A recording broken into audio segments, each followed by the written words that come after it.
God. Yeah. Oh God. Boy. Yeah. Good. What's good, y'all? It's your boy Just, man. Welcome to Duly Noted. We got our host here. This is our hosting episode. We're just gonna sit down and chop it up with y'all. Y'all go ahead and introduce yourselves, yo. What's up, y'all? I'm Frenchie. I'm from Manhattan. I'm a high school teacher. You can follow me at Frenchie_XOXO. Frenchie with the I. Alright, my name is Jonah. I'm from Brooklyn.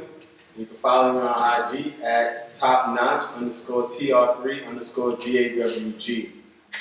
I mean, y'all already know me, man. It's Just trust.n_just.n. Y'all already know how to go.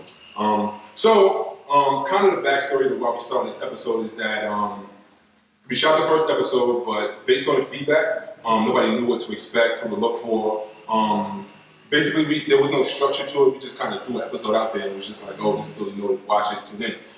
So we want to kind of take a backtrack and reintroduce the show so y'all know, as viewers, what to look for, who to look for, what to expect, and pretty much the frequent faces that y'all see on the show. So pretty much the three of us are always going to be the hosts. Like whether it's one of us, two of us, or three, at some it's one of those variations will always be on the show for you guys to see. The last time we had a bunch of guys just sitting around and nobody knew who the host was until I said something. Nobody knew that you was the co-host until they saw the credits roll. You know what I'm saying? So this is a way to kind of alleviate that. So now y'all know Just, Frenchie, John. But let's kind of get into the swing of things. Now that we know who you guys are, and you guys are putting the show together, what can the viewers expect from this show? The viewers, they can expect a laugh. One, we're gonna have some funny ass content. I want to say that's why, and that's the premise of the drinks, like, and the length of the show. Sometimes, you feel me? We sit down, we drink. At the beginning of the show, we all be sober and talking in our right minds, but towards the end, once we get drunk and we talking shit and we on our ass, then you can expect it to be a lot more raw and a lot more fun. You can expect the show to be real. We're going to be real about everything. This is a friendship where we can tell each other whatever. And we're not going to take it personal. Like, sometimes you might see us argue, but you want to understand, you want to respect each other's opinions. So it's going to be a real show. Yeah, I definitely feel like it's going to be a real show. I definitely feel like it's going to be very relatable. And it's going to be able to touch pretty much all the people who we've been around and experience the same things that we experience, and kind of able to kind of tune into our lives a little bit to kind of see what we about, what we've been through, and our ups, our downs, our trials and tribulations. Transparency, man. I like that. Yeah, that's a fact.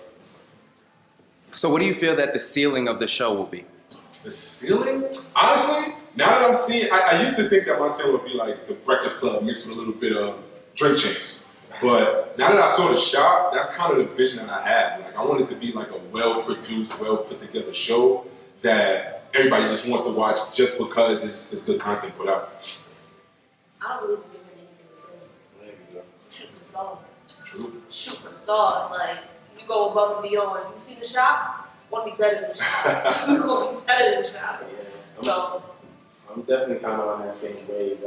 Not really putting the ceiling on it. I just really feel like it's something that could be just real, could be raw, and just authentic. And I want everybody to feel like it's authentic. So understanding your expectations and basically the goals of the show, what do you think the challenges will be? First challenge is filming frequency. I don't live here, so like the camera and most of the equipment is with me because that's what I do in my spare time. But filming frequency that since I can't just pop up on the spot and just be like, okay, well, let's shoot because I watched an episode of something that's a little bit relatable.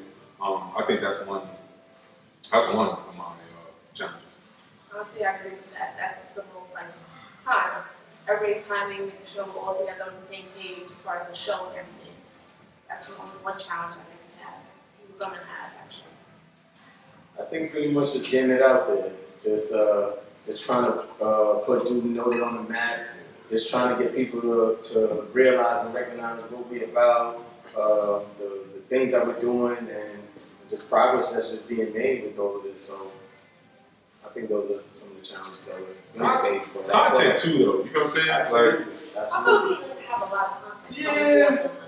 We're gonna have a lot for them. Yeah. So I don't feel like that's going to be a challenge. You think so? Because I was telling you about the content kind of thing. We started with the sneakers. And there's people out there that don't like sneakers, so because they saw it was about sneakers, they didn't really tune into it because it's like, oh, y'all wasting an hour talking about shoes. Like, why do I want to do that? But I feel like we'll have something for the ladies. Like that, I feel like sneakers is for ladies and guys with dominant males. I feel like we'll have segments just for ladies, we'll have segments just for males. So we'll be reaching out. We'll be reaching out to everybody. So I guess everybody having their own vision. How would you like the show to be run? How would I like to be run? I just need it to be just clean. You feel what I'm saying? Like, I don't want to, some things that I don't want to happen. I don't want to continuously hear the word nigga on the show. I feel like that's kind of only gearing towards black people. Not that that's a problem, but I don't want to just keep on reiterating the word nigga. And the word bitch, that's another one too. Like, if it pops up here and there, yeah, but I also want to make sure that women watching the show don't feel violated or disrespected in any way because that word is coming up. Usually when that word is come up out of a man's mouth, it's usually in a derogatory way. So when I say bitch, I be like bitch. But I want us to be running respectfully. Everybody respecting each other's opinions. Everybody respecting each other's voices and giving everybody a chance to talk. I want this to be a place where anybody can feel free. They can say whatever they want. We're not being judged for sure. Yeah.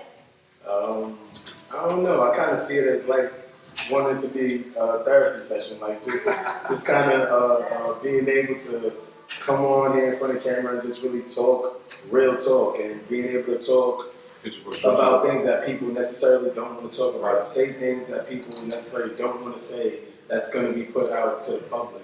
So I just want it to be ran, I don't know, I just like the real, the authentic, the authenticity of everything, and I just want it to just be a real show where people can really relate, like, man, that touched me.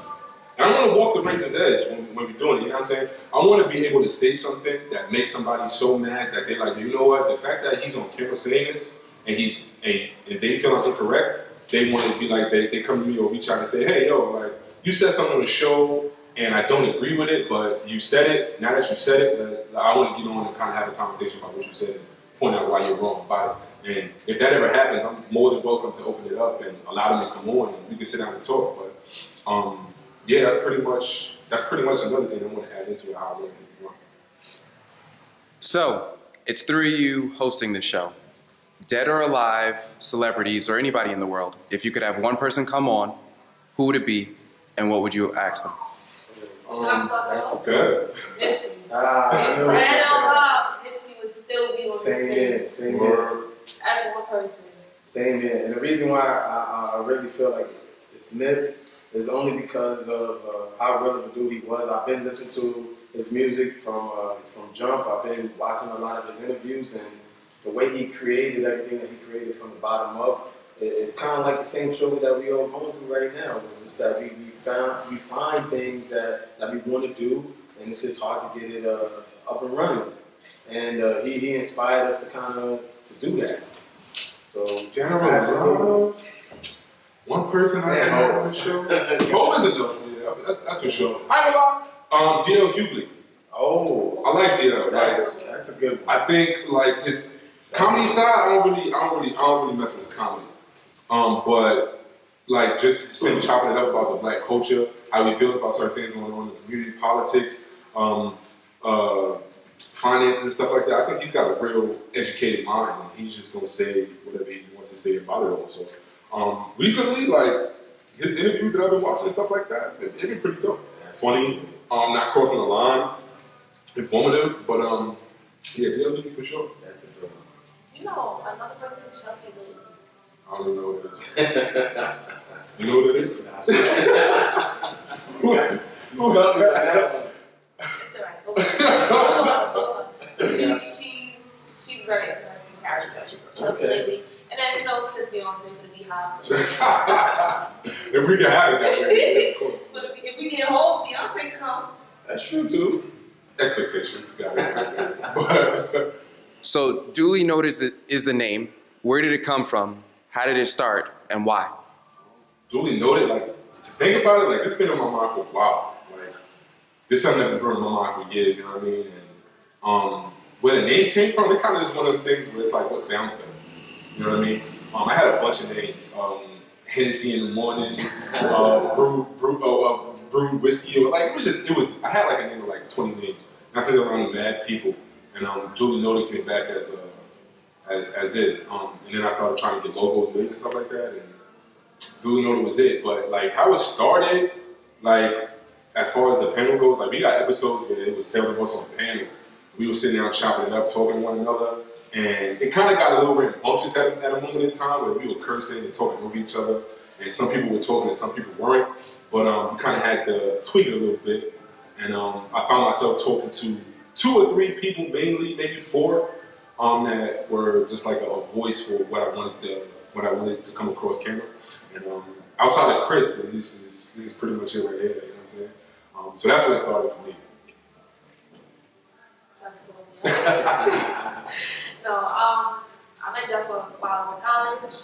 Honestly, it was super random, and we ended up being the best friend. Who could imagine? But one day he called me up with this idea, and I was on board. Whatever he wants to do. This is my right hand, so. Well, for me, I feel like it started, I don't know, years ago. I feel like we was having these types of conversations with each other for years, and just talking about pretty much everything. And now we just decided to put it on camera. And we have a broad audience to get opinions on things that we're talking about, topics that we're talking about. But conversations like these have been going on with us for years, forever. And we're able to put it on tape now and get opinions from the audience. So it feels good. So let's kind of get into a review of the sneaker feature. What did y'all like? What did y'all like? Kind of give me a broad scope of it.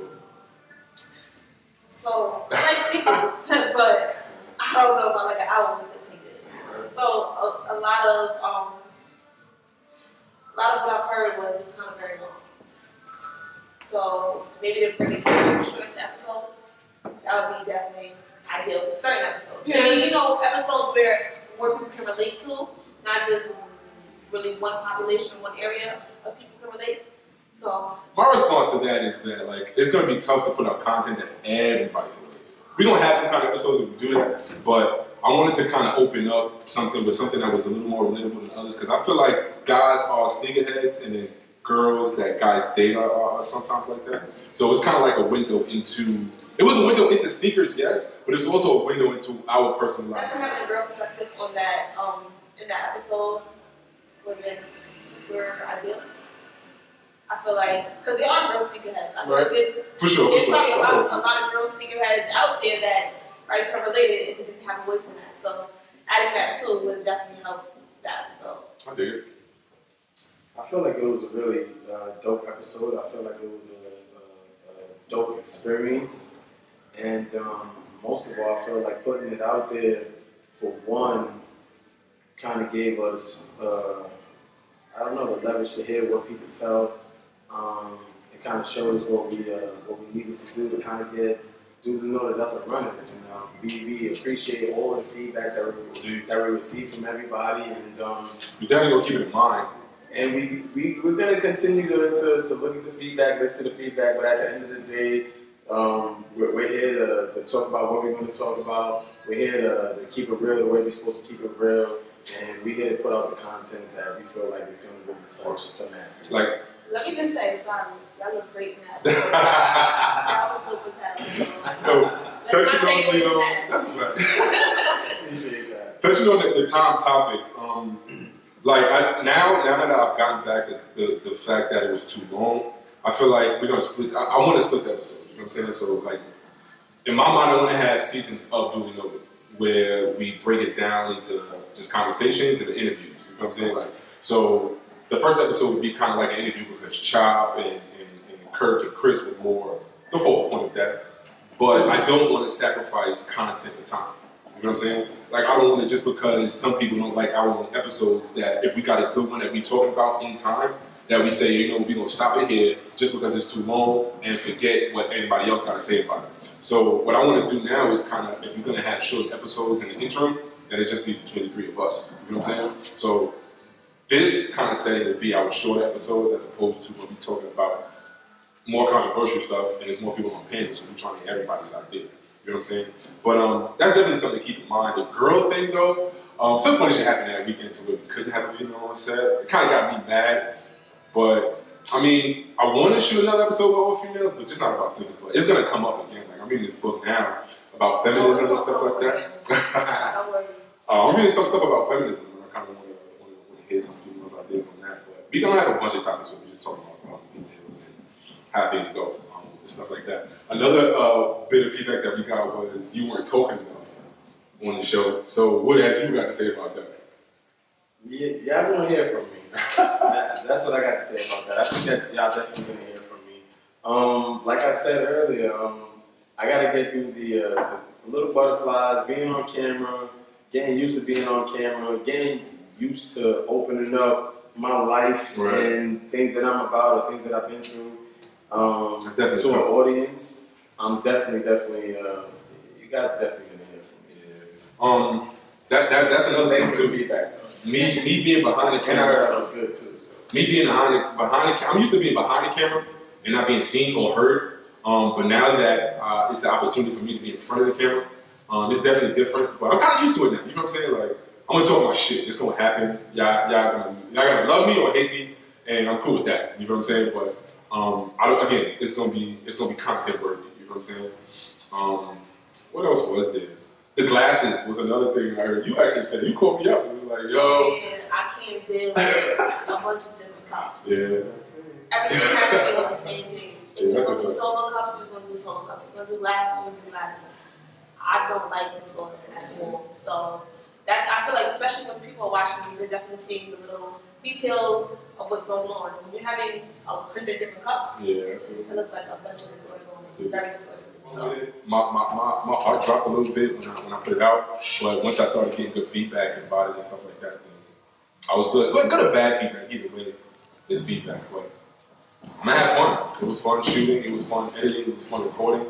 I just hope that translates over time and it can continue to be fun and not be a job. So, again, it's Duly Noted, man. Any other things you want to put out there?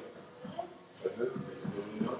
Look for us, man. Again, Just, French, Jonah. You can follow us at this.is.duly.noted. If you want to get in the show, you can hit us up. Any one of us. If you got some good topics, holla at me. Other than that, y'all know the slogan, man. Either spread love or kick rocks. Little bitch. Niggas won't talk, what they gon' say? I hit the pedal to that motherfucker break. Celebrate. Freaky bitches love the money I make. And to live like this, you motherfuckers gotta pay. So let that shit burn.